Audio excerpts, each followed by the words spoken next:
It's time to bring tuna home. Only it's really not. To get to where we need to be, we need to go backwards.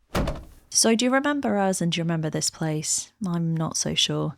We bought Falling Down Farm in Scotland in February last year, and we've been quite quiet on here because of all sorts of various reasons, but mainly because I've been so busy. But we needed to bring tuna home at some point. That was the whole point of purchasing a property with land. And if you're wondering who we are, because that's probably an important one, I'm this weird photographer person at the bottom of the frame. I photograph animals and that's kind of my day job. So hey, and then the other person amongst us is Dan, who usually says hilarious things and cracks us all up. But there's also a question of who is Tuna. So to set the scene, this is Tuna. She's here on the livery yard local to us last year. She's my Spanish pre-mare, and the whole point of purchasing a place with land was to bring her home. But the place where we were going to house our horses, plural, was this shed, and this is exactly what it looked like when we first got the keys last February. It doesn't look particularly fit to house a horse, and honestly it really didn't. It is an old dairy, and that roof genuinely wouldn't have made it through another year. So really holy, really leaky, and really rickety. We had a lot to do. So before I went away in May last year, we walked through and we had a team meeting. Things like making sure that we've got 2 options for water sources because we're on full private water here. So we wanted to make sure that this side of the dairy building, the dairy as we call it, had one water source and the other had another, just so that our animals were going to be safe regardless of what happened. You can see in the background there that there's an almighty green stain from leaks and floods and all sorts that tends to happen in here. But as part of our team meeting, Dan and I, we made a big list of things we wanted to do in here last April. And so the first thing that we said we wanted to do, if you can see me right down the back there, is to build a wall. Build a wall to split this place into 2 parts, which would make it easier to accommodate stabling. Stabling for who? Tuna and her new friends. It was almost at this point that we'd organised who was going to be coming to the farm with her, but that wouldn't be happening till October, so we had some time. We needed to build a wall. That was kind of point 1 on the list, as well as sorting the water out and that guttering you can see on the left-hand side, which comes inside the building before getting kicked back out. We would then start to have our stables. Stable number 1, stable number 2, and of course stable number 3. Big stables, not little ones, big ones. I wanted big ones. I don't want the horses to feel claustrophobic, and if we did need to foal down in the future, then the boxes needed to be big enough to do foaling. There's also the case of that kind of wooden and metal contraption on the right hand side. That needs to go too. That's the old cattle chase. The back section of this building is the old dairy underneath that very sketchy looking roof. There was a lot to be done, and considering that 99.9% of this we were going to do completely solo in order to try and save as much money as physically possible, we needed to get started, ideally sooner rather than later. To give you a glimpse of that roof, you can see the daylight coming through it over the portion of the truss that is actually kind of on its way out, and then the patchiness and holiness where leaks and wind and rain and the animals came through is all on display. So we began by sorting out one of those water sources. This one's from the well.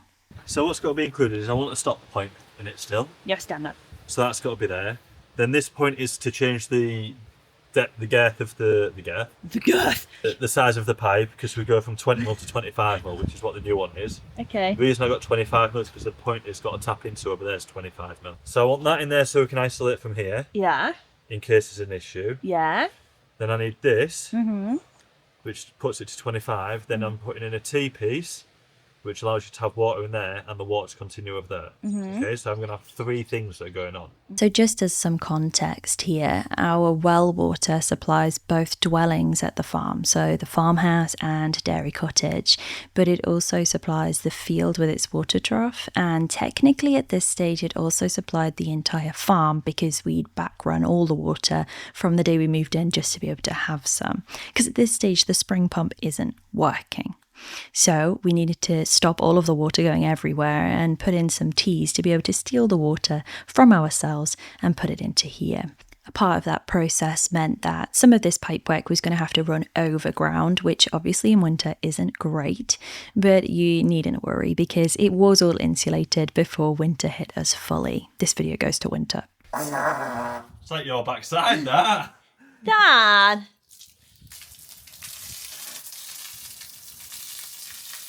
Last little bit to do is to fix to the wall, straighten the pipes up so it's all nice and neat and tidy, and then do exactly the same on the outside, maybe tidy up the wall a little bit, tidy up all the hole we've dug, and the job's a good one. So that's exactly what he did. And if you're wondering why Dan does a lot of the doing in these videos, it's because I'm working. He's working, but I'm working too.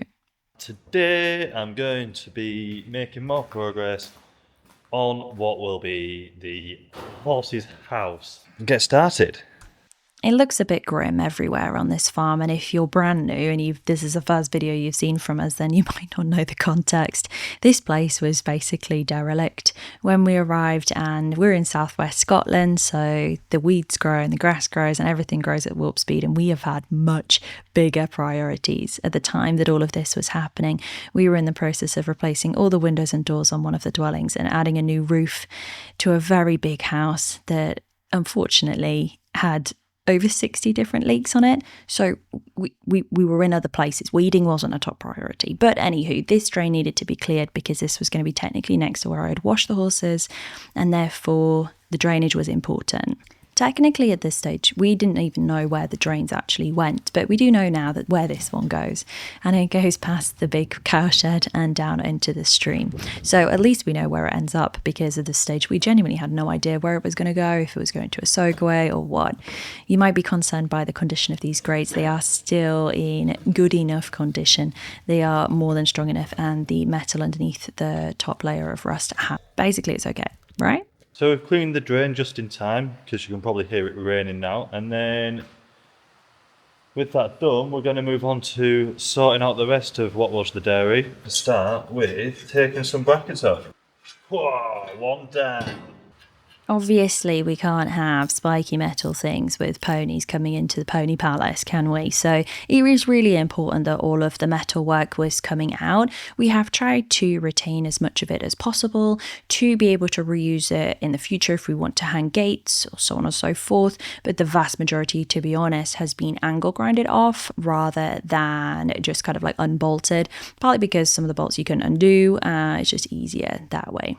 The next thing to look at was the guttering. So just giving a little bit of walkthrough, there's going to be a stable partition coming across right here, which means that that gutter can't stay there. Put a pin in that.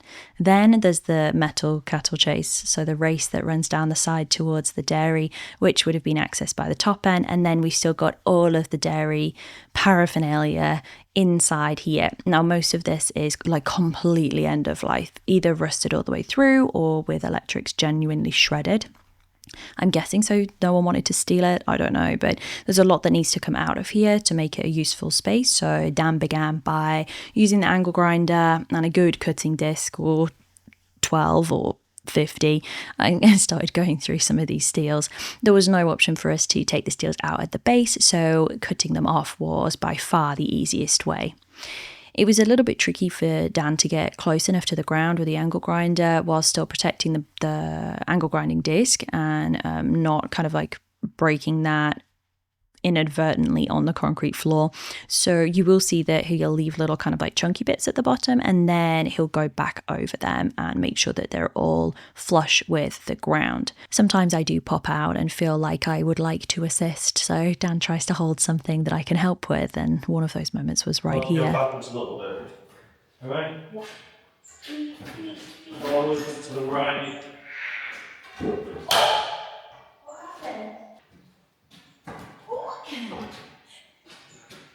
I'm too small. Still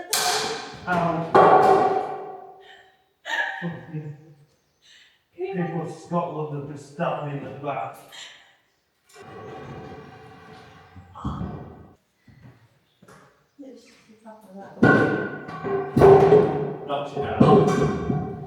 As you can see, that went really well.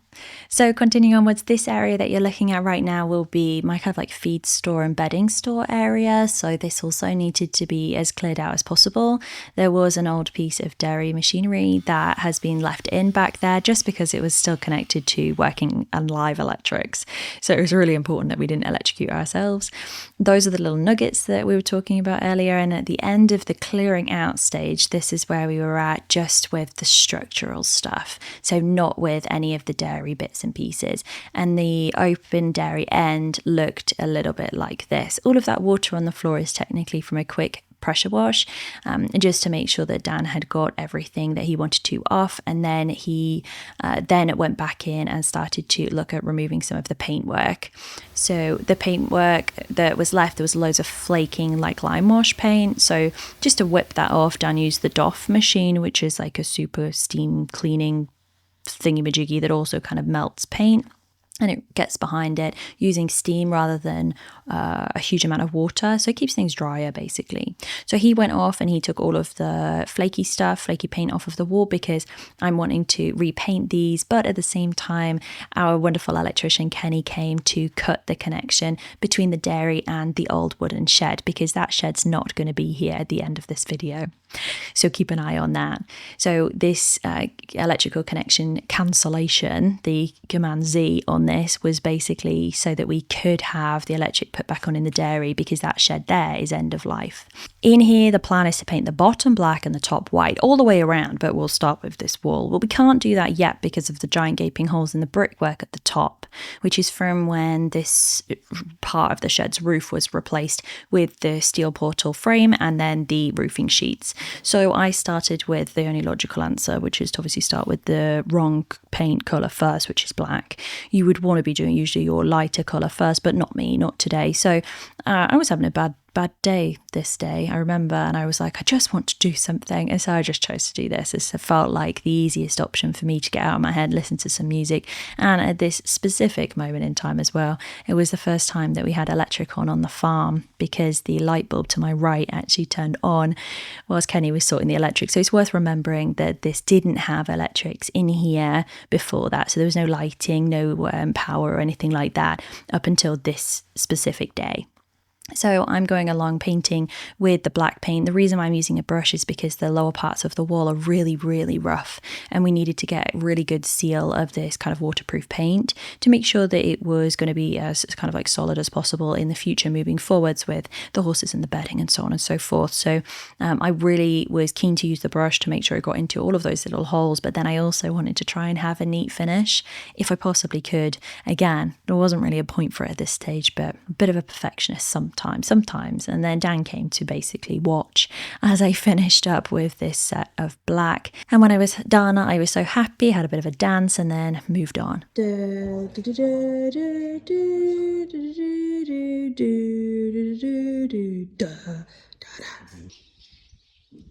Cup of tea.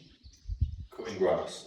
So at this stage, the dairy's looking like this. It was basically just a bit cleaner than it was, I guess, if anything.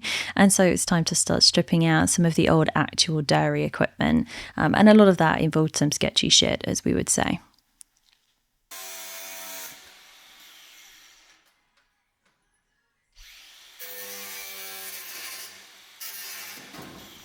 I feel like I probably should have given you all a forewarning that we swear on this channel, and that's normal and it's not going to change. So I'm sorry if you have sensitive ears, but this is who we are.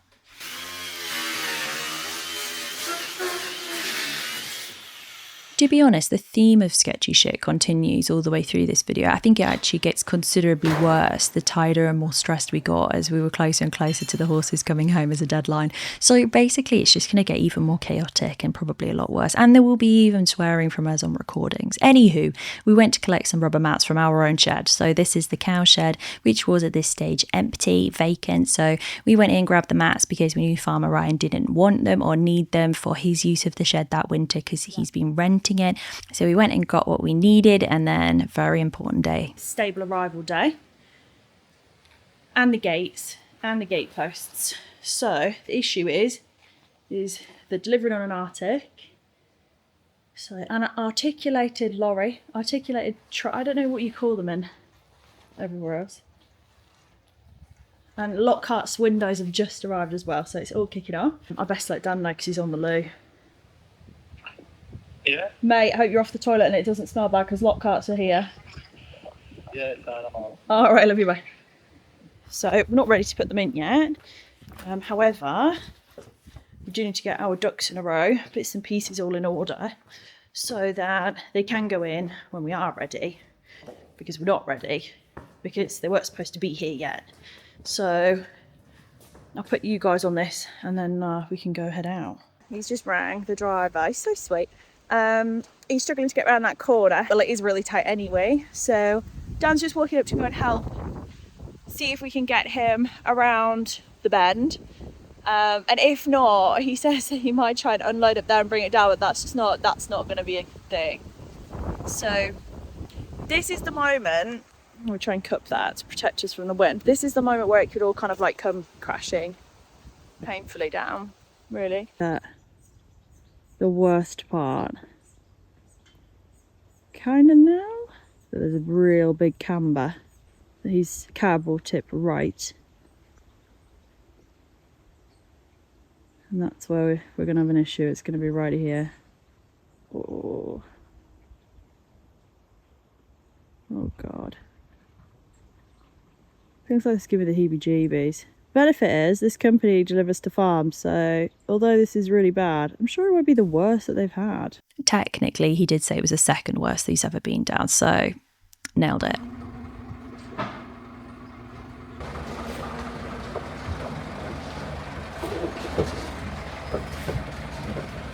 That's me to lock you in. Well, I'm happy.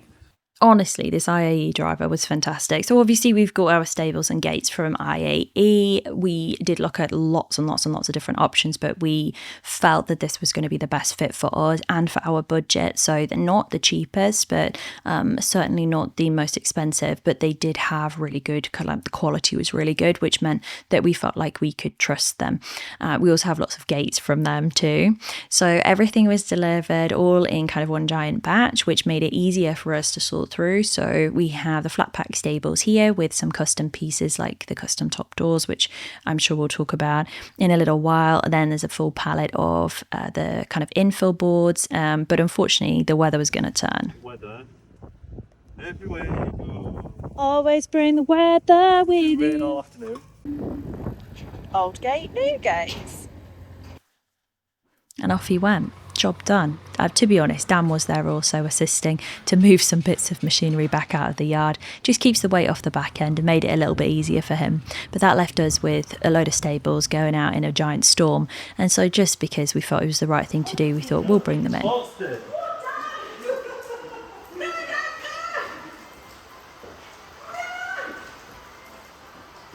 What was the bedroom? I feel like sometimes we are actually children. Anywho, at this stage with the stables safely on site, but not erected, we then moved our attention to looking at this roof. So Dan was discussing with the plans for his block wall and where the wall was going to go. We were also discussing at what point the roofing sheets were due because we'd ordered them. So we were waiting for those to arrive. We'd gone with a box profile to match the rest of this shed because we felt that that was the most appropriate thing to do. By match, I mean in type, not an exact match. And we also went with an anti-condensation coating on the base, which I can promise you after having done a wet winter here was a really good thing to do. What could go wrong? At least Jess will be on hand to help me move the slates about. Great. I feel like I didn't make that quite clear. Like when I said we're going to try and do this one ourselves, I genuinely meant this one is going to be done ourselves. That involved also getting this in-to-out guttering situation solved for the third time. So we've tried to repair it a couple of times and we're basically putting a plaster over it. So instead we went fairly brutally and just fixed it, which will match our partition and the way the partition's cut. So then with that sorted out, Dan could go and continue on stripping the paint. Part of that is because we had to wait for rain because we'd ran our well dry. There's a lot of learnings happening here, a lot of learnings. It's a really tough site, so We've learned exactly how much of everything we have, and we know exactly how much water that well can manage, especially in warm weather. So with that heavy rain when the stables arrived, it meant the well had filled up to be able to do this, which meant that we could then move forwards and carry on. You remember I said 2 water sources for this shed, right? Well, this is the other one. This is the spring water. So this tank's had a submersible pump in that used to and usually would feed the cottage and the farm, but not the farmhouse. But the access to the tap and getting that pump working again meant that we had to go over this floor, which I'm obviously worried about because Dan fell through that hole at the front.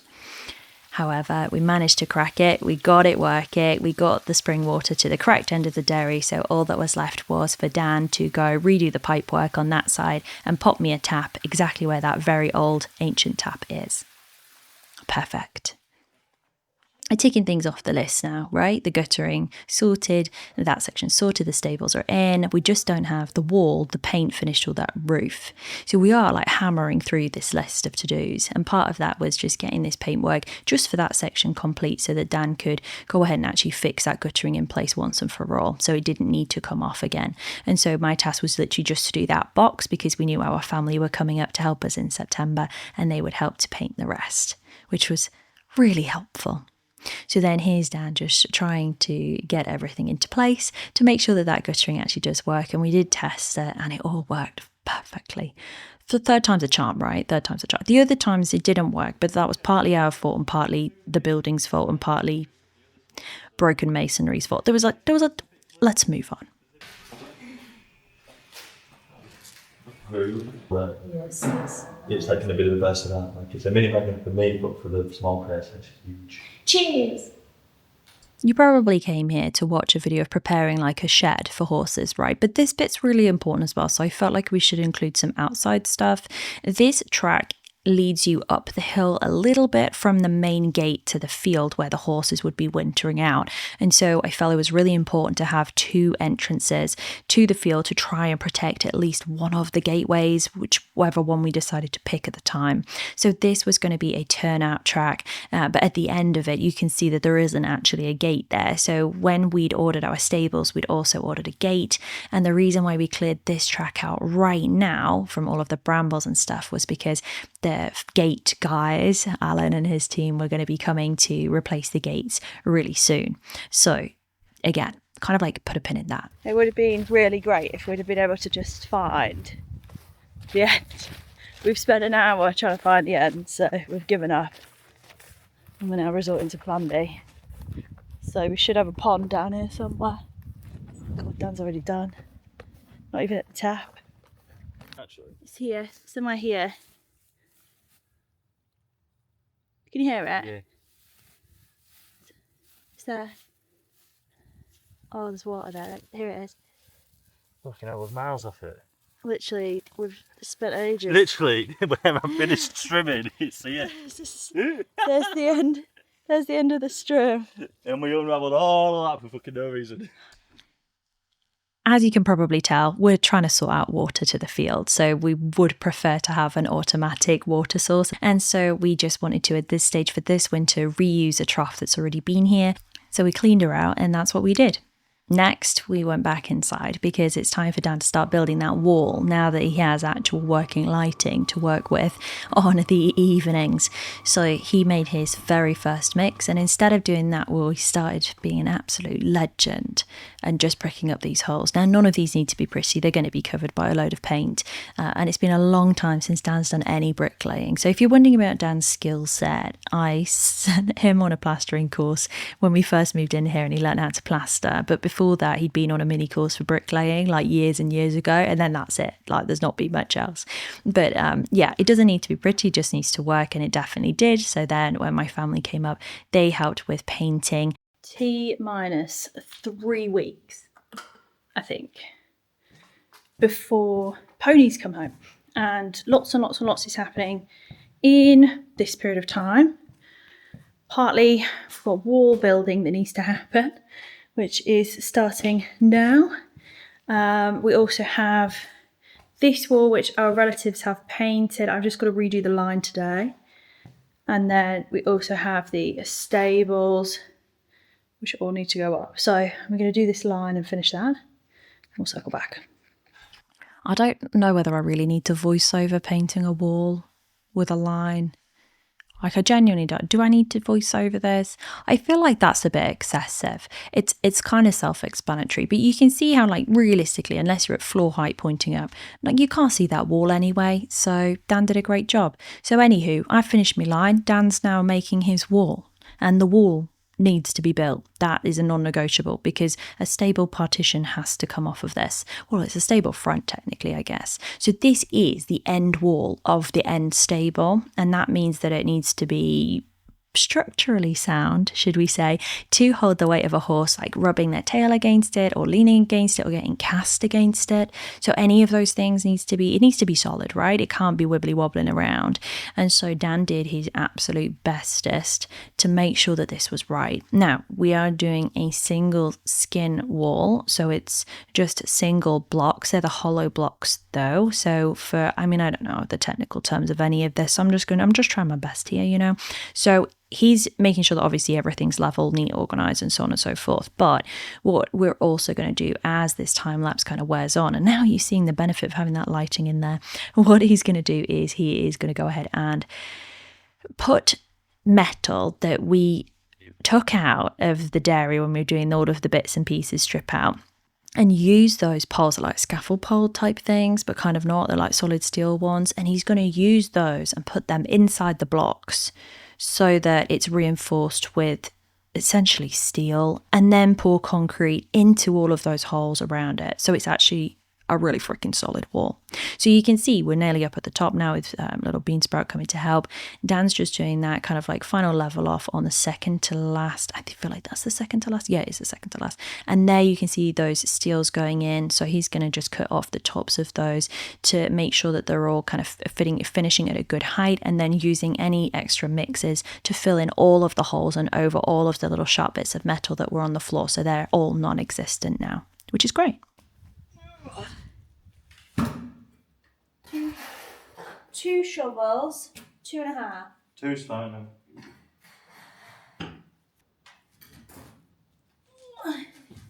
You don't have to lift it back up, it's fine. Okay. With all the bags that you've got, manage that, okay. We did it. Well done. Put a bit of that handle there. That's fine, good. So, final level of the block work that we were doing just at this time, just for this winter, to make sure that we could get the stables up, was this one. And like I said, it involved going up over those steels. He's just lopped the tops of them off, and then he's going to neaten it up so that it's all flush, and then infill the top with a few different loads of concrete. And then the wall is complete. It's stable erection day, and I shouldn't snigger when I say that sentence, but I can't help it. So we're about, God, I don't know, how long are we? About 2.5 hours maybe not even that actually, till my dad, oh God, I nearly died in the dark. It's very dark in here. Till my dad and stepmom arrive, and their role in our giant family month of helpfulness from everybody is to erect the stables that are currently somewhat barricaded by stuff. And oh my, why am I crying? Why is it's just so emotional. It is emotional. This is so freaking exciting. I have been dreaming about this moment, not necessarily this moment, but having the horses at home. I have been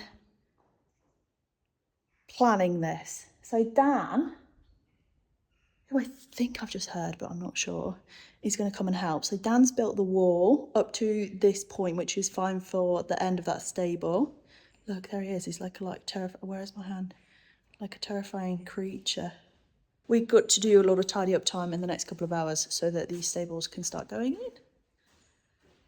Excited, Dan? Cannot wait.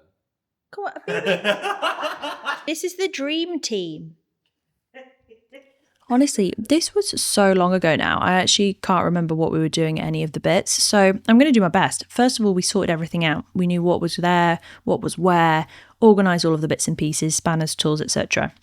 Then we started with our end posts, so the partition ends and the corner posts, laid those all out, and then started with our fronts, well, a front and a partition, and just laid them out in an organised fashion. Like I said, Dad and Karen have done this before with Monarch Stables, so it was very helpful to have them here.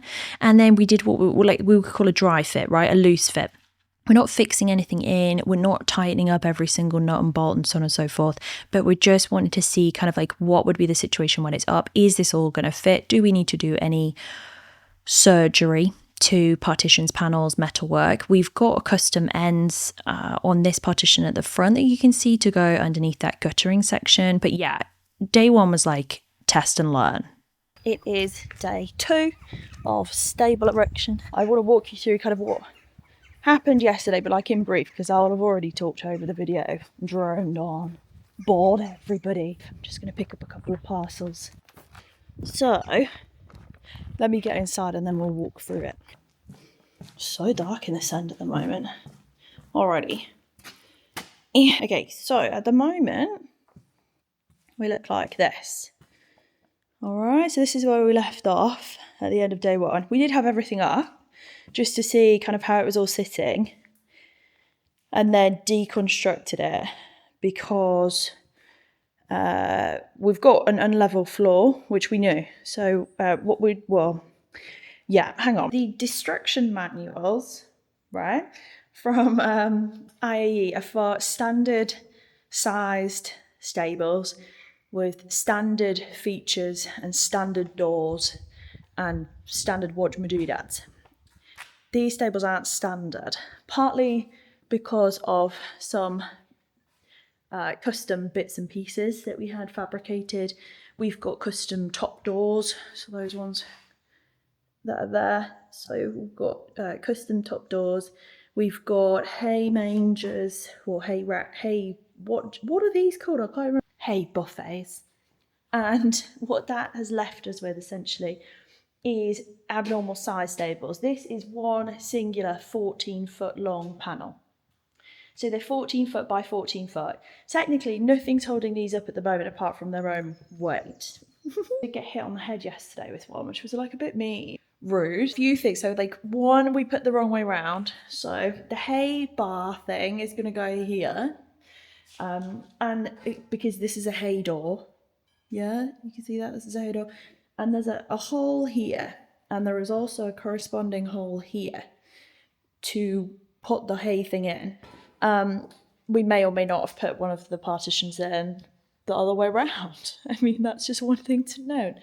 The other thing that is a problem is, and one's already been cut, so that helps me out a bit. So you can see how that fits perfectly, like a glove, underneath the wood. Yeah, you with me? So this part fits underneath the wood, but the corner posts, we did not have measurements for these. These were considerably taller than the wood, and therefore we couldn't actually get the stable to the wall. So they just did, I mean, the lads did surgery, didn't they? So Dad and Dan did surgery on our corner posts. Here's one that's not been cut to give you a vibe. So do you see how there's like a little bit at the top? And what you'll see us be doing today, hopefully if it goes well, because like literally today's the last day of full day of help, is we're levelling. So the posts that we have here, all of the posts that these partitions are going into, allow like wiggle room of 5 centimeters, because the floor slopes at the back of the stables to the front of the stables, and then it also slopes from Dan's new wall to the front. So we've got a fall both ways, which means we're going to have to cut some boards down, but whatever.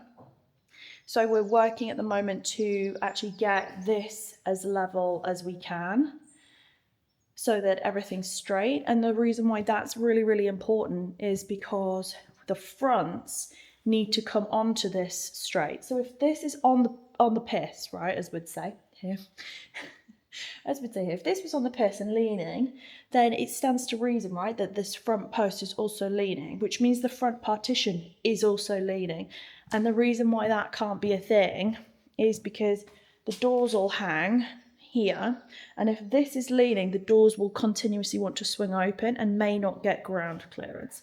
So it's super important that this is straight, and to do that we're putting a fall at the back, and then we're also putting a slight step downwards from the front.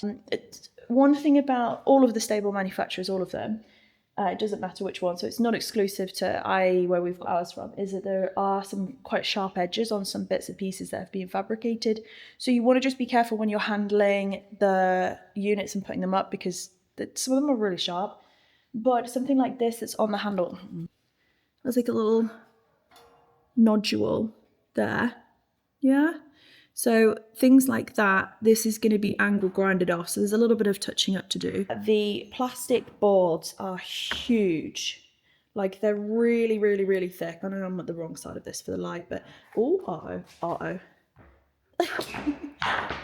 they're really heavy, really solid. Very, very, very happy with them, because I was slightly concerned. Dan finished up pointing yesterday, so we are behind. Obviously, I would have hoped that this wall would be painted by now. It's not. It's really, there are bigger things to be annoyed about than not having my wall painted. Now we can start to put everything together, push it all up, level everything off, bolt it all to the ground, to the walls, then infill all of the panels, hang the doors, finish the tops with the lintels, and then technically then that's it.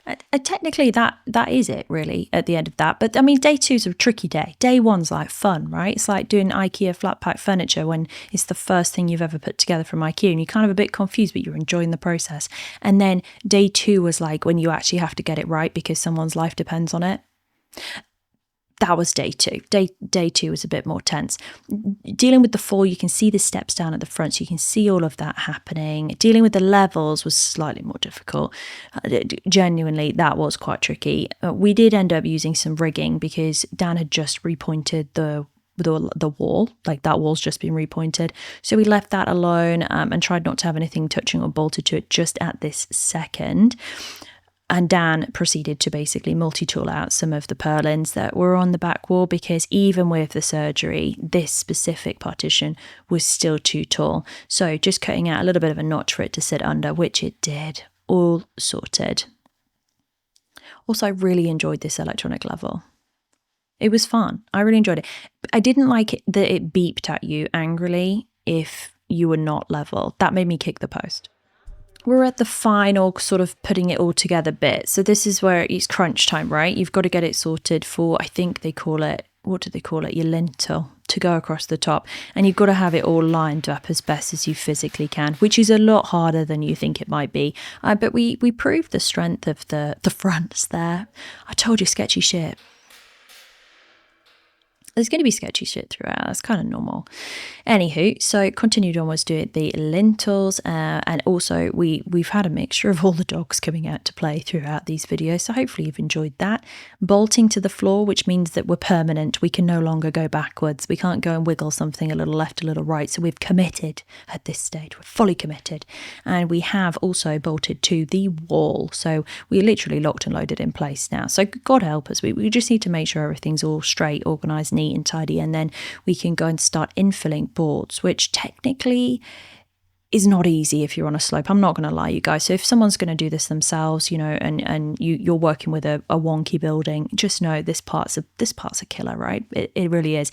You need the right tools for the job. A good circular saw, a good angle grinder. You want to just make sure you got the right tools, and it makes it go so much easier. But you will have a lot of mess, like a lot of mess. Look at little Eve's eyeballs, by the way. That's why we've Yay! Look at her eyeballs. Look at that. So then it's just infill time. At the left-hand side of all of these partitions, it takes a lot longer because there's more cutting that needs to happen, and then it speeds up because you don't need to cut any anymore. And the same with the fronts. So on the left-hand side usually takes longer because more cutting needs to happen, but as the gap gets larger, as the shed falls down to the right, it gets quicker and quicker. The last one is always the longest. You need to use the end cap for that, and you need to make sure you've notched a little bit out the bottom for the bolt that's in the floor, and then you also need to make sure that you are securing that board at the bottom to make sure that nothing's moving, wiggling around, or basically to make sure that you or a horse doesn't knock it out. That's kind of the long and short of it. So putting the plastic boards in isn't that difficult. We've ended up with spare boards, to be honest. We have some spares, and they come in dead handy. I use them as wheelbarrow ramps. I really do. That's what I've used them for all winter, and they're never going to rot. It's great. You can see that we're preparing the doors. We're almost getting ahead of ourselves at this stage. We're getting ahead of ourselves, but we are basically at door time now. So we're at the door hanging stage. Some of them needed a bit of a wiggle. Some of them needed a bit of a move. Nothing too dramatic. It's kind of a bit like hanging a giant kitchen cupboard door. You know, like when you're doing your adjustments for a kitchen cupboard, it's just kind of like that. It's just a bit heavier and a bit more difficult to maneuver. But once the bottom doors were all on and organised, and it was time for our top doors, we have gone with these custom top doors. The custom top doors are because we will have young stock, and with young horses there is a risk that something might want to try and jump out the front just to see if it's a goer. This makes sure everybody's safe, and that's really, really, really, really, really, really, really important, especially for the 2 specific youngsters that we're adding to our herd for this winter. The winter you're watching now, by the way, they're already here. It's a long story. So then it was a case of just going around and doing the final touches, the little things, the neat organisation, like making sure the hay bars are all in and making sure this hay bar can fit onto this wall because it had to fit in this corner. So Dan drilled through his newly built wall, made sure it came through obviously to the other side, and then Dad went around with the angle grinder with a grinding disc, so not a cutting disc, and it just ground down any of the sharp edges that were on some of the hay bar handles that we mentioned earlier on, making sure that I'm not going to get cut or no one's going to get cut as they're using the stables. And realistically, at this stage, the stables kind of look done, right? This is the hay bar in motion. A little bit stiff for the first uses, but I promise you it loosened up over time.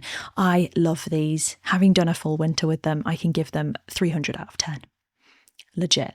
So very, very exciting. This is looking like this at this stage, which makes it feel like we're kind of finished, right? Doesn't it? But we're not. We're really, really, really, really not. We're really, really, really not. We've done the smaller parts of what needs to happen to this shed, which means that we're just about to start building up to the harder stuff. And the horses are arriving in, if you remember correctly, a couple of weeks. So gates needed to be done. We said it earlier on. That's Alan. Love him. Absolute legend. Neighbour, lives just down the hill from us. And then Dale here as well. Great guy. Honestly, he plays darts really well.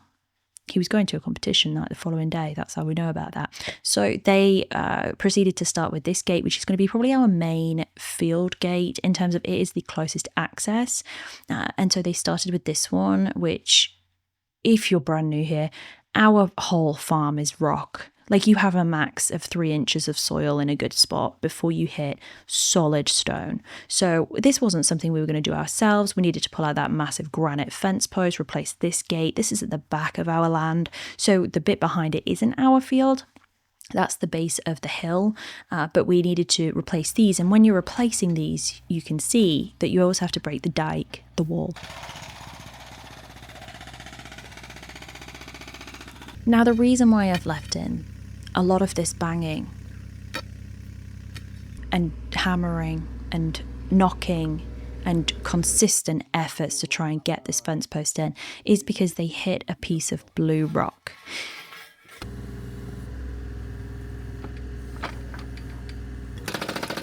And if you watch, it doesn't keep going down. Like, that pecker is going as hard as it can and it's barely moving. It moves a little bit on this next run just because they find a softer patch, but that's blue rock and you can't get through it. Like, you can, it's just going to take you hours. So 6 hours later, they still haven't got deep enough in. And so we ended up resorting to a little bit of surgery on the bottom of this post. This isn't the hanging post, so it's okay for it to be ever so slightly shorter than ideal. And instead we left it there. Alan was like, no, we keep going. And I was like, no, we don't. Just, it's fine. Like, don't worry about it. So concreted in, and then we need to head up here. And I know you're going to be like, wait. What does a digger in a field have to do with horses? Well, for baby ponies and for my horse as well, like, I don't want them to be coming down the world's worst driveway that the IAE driver said it was really bad. So instead we dug up our field and we took some of the orange rock, the good rock, with the help of Jack, who's in the digger there, and Ryan. Hello. How's it going? Good.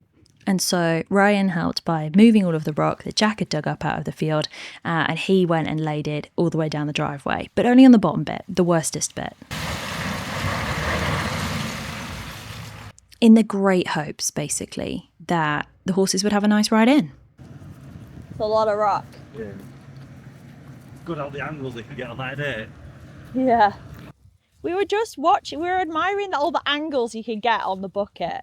And I know, you're going to be like, why are we watching Jess paint again? But these moments give me a really good time to just try and make this all make sense. It feels like it's all in a really weird order, but I promise you that the order made sense for us and for our teams and the weather and the land and so on and so forth. So although it's illogical, it is logical. It's about to get a lot more illogical.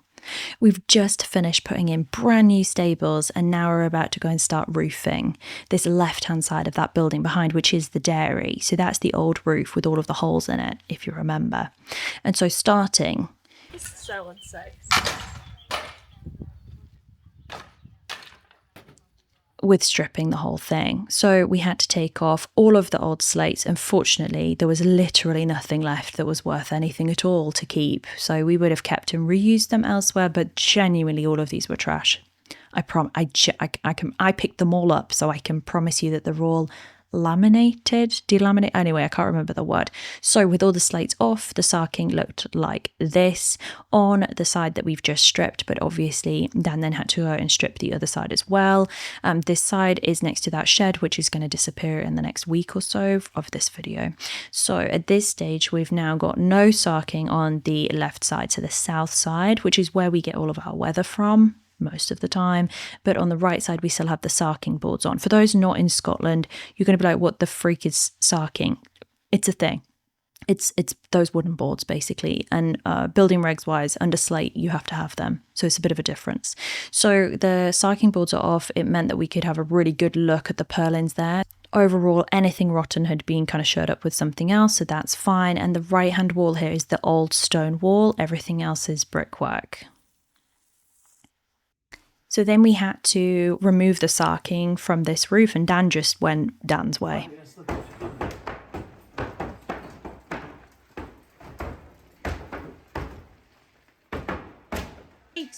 I hate to be the bearer of health and safety and stuff, but like you could do some goggles on. I'm going to put some on. Sure you were, Dan. Sure you were. So Dan knocked all of the sarking and then started stripping it off, which left us with a skeleton. That's an odd sight to come home to. Oh. Ta-da. A little bit behind where we wanted to be, but it's all okay. We've got contingencies and they're fine. So we'll take the ridge off, need to strip the nails, replace the wood, new wood's over here, and then put the new sheets on. I've got some photo shoots and stuff. The weather's going to turn, it was going to turn on Friday, it's now turning on Sunday. So we have technically gained 2 days, but I've been trying to persevere in Dan's head that actually we still have Friday as a deadline. Exactly. So when we said we were going to try and do this all ourselves, this is us two who have got zero roofing experience, like less than zero. I'd probably go with like -10. And also Dan is scared of heights. I'm trying not to laugh. This was a really silly idea to try and do ourselves. This was so hard. This nearly broke us. We've got so much respect. We did before anyway for roofers, but we've got loads of freaking respect for them now. This was really, really difficult. And it was just finding problem after problem after problem. And Dan having to face his fears day after day after day. In all fairness, he can now get to the top of a ladder without being scared. So that's a win. But oh my God, lots of sketchy shit.